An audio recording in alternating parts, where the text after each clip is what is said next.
What's up, Grovelanders? We're back with another episode of Historic Eateries. Today we find ourselves in Middleburg, Virginia at the oldest restaurant right behind us in the state of Virginia. I do want to point out this video is sponsored by Chris Orlando Speaks.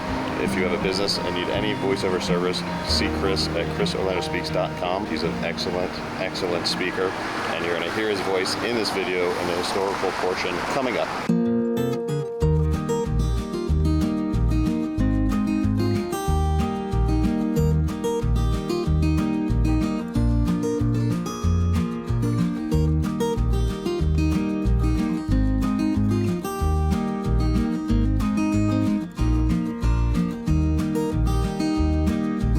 This is probably the most upscale eatery we've been to on our series, so we are dressed up. It's hot, so we're gonna get inside in the air conditioning. All right, let's go. In 1728, Joseph Chin built a tavern out of local fieldstone at the halfway point between Alexandria and the frontier town of Winchester, Virginia, along what is today known as the John Mosby Highway. Chin's Ordinary, as it came to be called, soon became a popular stopping point for traveling colonists. Legend has it, around 1748, this establishment was visited by a young surveyor named George Washington. In 1787, Levin Powell, an American Revolutionary War lieutenant, purchased 50 acres from Chin, establishing the town of Middleburg. This purchase included Chin's Ordinary, and by 1812 it was renamed the Beverage House. It was enlarged to 35 rooms, and an extensive new wine cellar was added. From 1861 to 1865, the Beverage House was used as both a headquarters and a hospital by the Confederate Army during the Civil War. While strategy was planned upstairs, wounded soldiers were cared for in the tavern rooms below. The Pine Service Bar, which is in use today in the tap room, was made from the field operating table used by an Army surgeon who served with General J.E.B. Stuart's cavalry. In 1887, the Beverage House was renamed the Middleburg Inn and continued to offer fine food and accommodations while Middleburg prospered and grew in reputation as a foremost area for fox hunting, thoroughbred breeding, and racing. The Middleburg Inn was close to being demolished in 1937, but a group of local investors saved the venerable building and renamed it the Red Fox Inn. The historic structure was remodeled with the help of a local architect, William Dew. The property changed hands again in 1976, this time by Nancy B. Reuter, whose granddaughter Matilda still operates the inn and tavern today. 3 generations of Reuters have run the property, and all have strived to, as Matilda puts it, preserve the qualities of a 1728 inn. So we have the place to ourselves, which is nice for recording because it's fancy, but This is like the fanciest restaurant. it is a 4-course meal. You give me a whole bottle of water. And I'm not gonna go through everything, but here's a glimpse of the menu. Oh, I'm gonna look at these. First, second, and third course, they take your order all at the same time, so we're deciding what we want with that. And then there's dessert at the end. And there is some add-on sides. Here are some other choices for the table. We did go with the Scotch quail eggs because we were a Scotch eggs fan, but never had quail eggs. First time.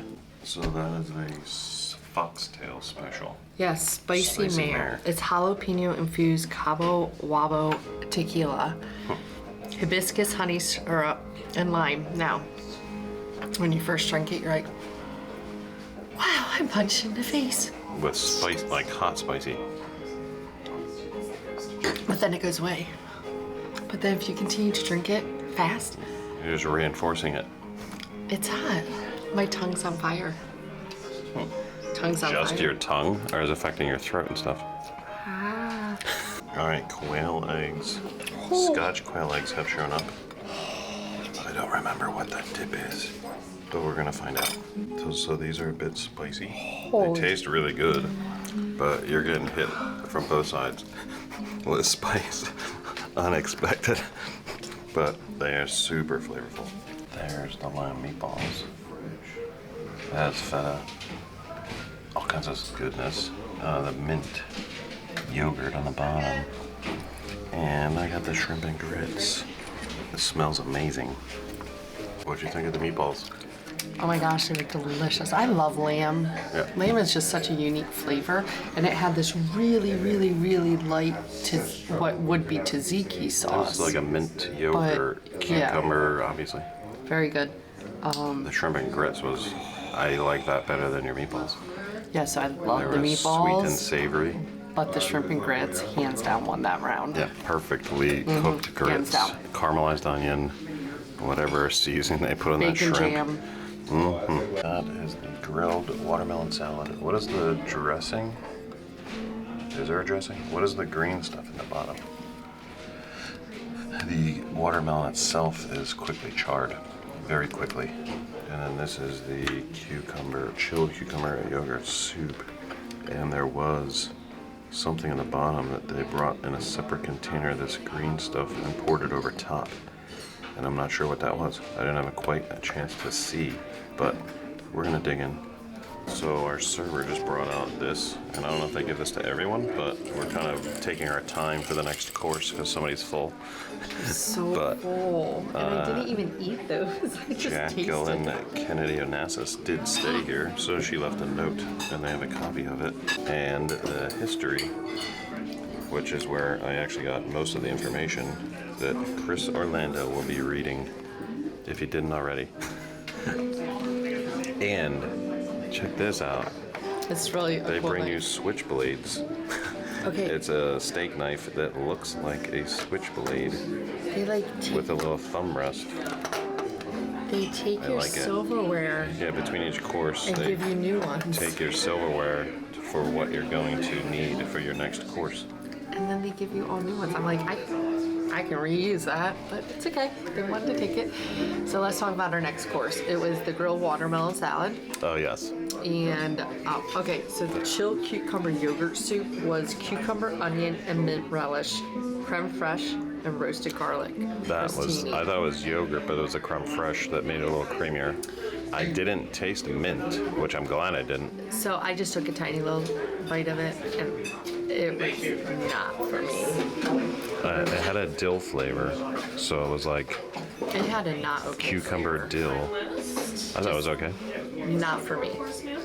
Grilled watermelon salad. That Yeah, that was very good. fabulous. What was the ingredients of that? Grilled watermelon, summer greens, which were just beautiful. Like the most beautiful lettuce I've ever seen. I'm like, where'd they even get this lettuce?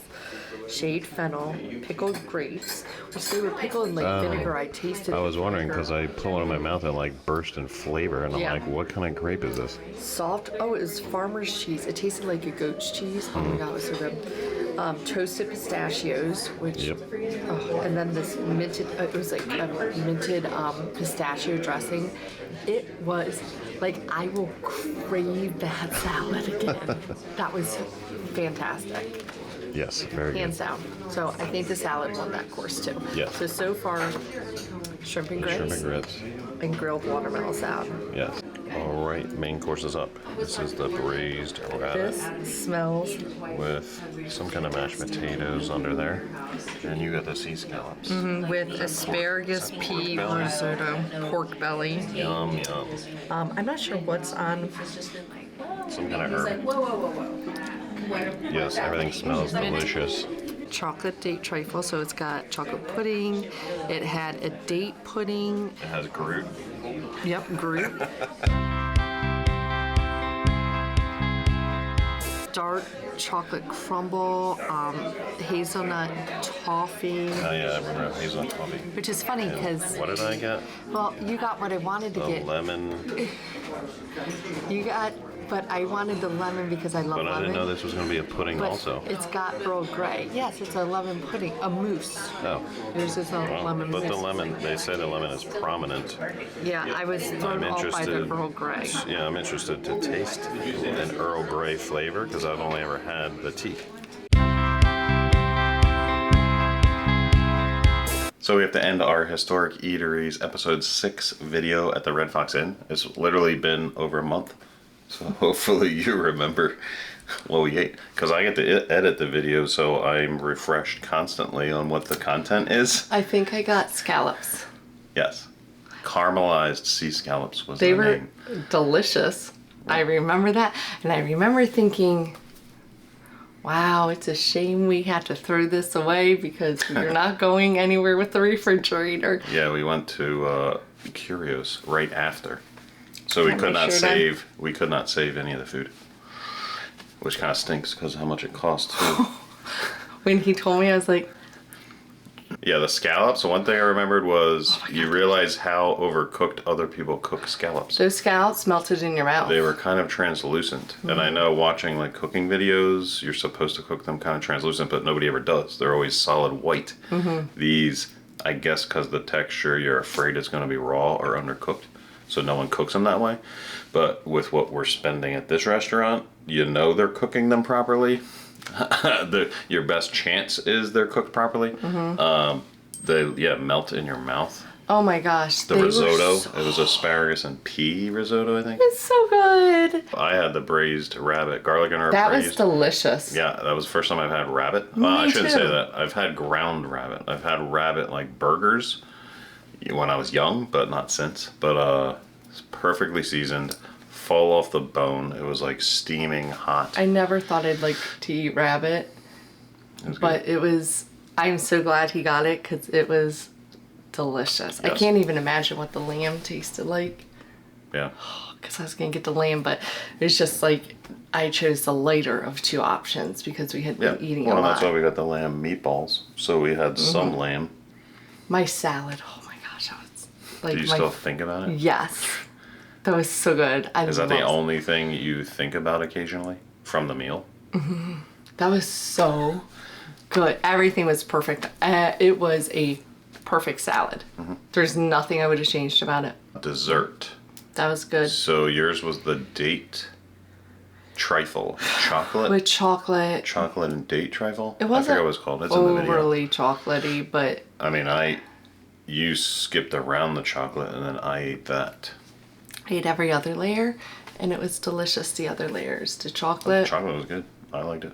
He says the chocolate was good. Yeah. Again, I'm not a chocolate person, so if Albert says the chocolate's good, or if I don't like the chocolate because it's too chocolatey, it typically is something that other people enjoy. Then I had gotten like the lemon mousse with the Earl Grey Yeah. cream on top. And we were afraid the Earl Grey would be like too Earl Grey tea tasting, which it wasn't. There was a hint. Yeah, we tasted it separate Yeah. without the lemon. I And love it was lemon. just a hint. I mean, it was all good, and it had a little shortbread cookie on it. Forgot to take It my was medicine. all of that's it was why. great. Yeah. I just remember I forgot to take my ADD medicine. I'm like, what's wrong with me? The birds, are you looking at the birds? Is that what the alarms are for? The alarms are for drink water, drink a protein shake. My water's over there. I'm gonna go get that. So yes, we would recommend the restaurant, but it is highly cost prohibitive. We love the meal, but we would never eat there again because of the cost. Which is a shame because the food was so good. Yeah, I mean, it was a one-time thing. We were on a date, and obviously for YouTube, we're going to do certain things that might cost a little more to create content and do our reviews because I look at it as an investment. So we invested in that meal. I knew the cost going in. She did not. Nope. So I believe it was like $125 per person for the 4-course meal. Which I guess That didn't include, like, if you had just left it at that, it wouldn't be so fine. bad. But yeah, we added on like the Scotch eggs. We added on the drinks are all separate, and you got a couple. Yeah, you Yeah. got a couple of alcohol drinks. Which I like, got 2 like specialty 18 mocktail each. drinks. You know, Yeah. there was a lot of add-ons that just kept going and going. and that because like then the tip, like when you Yeah. have a check that high, you're tipping Oh, yeah. pretty good. Percentages. Yes. I learned I need to and quit the- my day job. And the server, I forget his name. He was so amazing. excellent in guiding us through, so I the love service him. was impeccable. The atmosphere, loved the history Probably behind the it. best service I've ever had at a restaurant. I was like, I want him to come work at my work. Yeah. This is like customer service. Although he did say that cold soup was like. Good. Everybody Everybody has different taste buds. Yes. Don't uck somebody's yum. It was all in all a good meal, but won't eat there again because it's expensive. But if you have the money to splurge and you're in Middleburg, Virginia, for whatever reason, Just go. it's hunt country, so it's still known for like there's huge estates there, huge mansions, Hence why the restaurant is there. Yeah, and why it's called Red Fox Inn. Some people Fox like, hunting.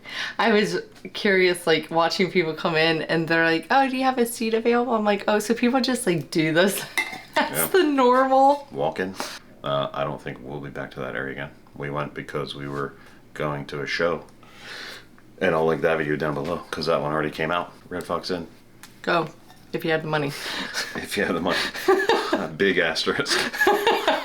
Until next time. Well, hashtag.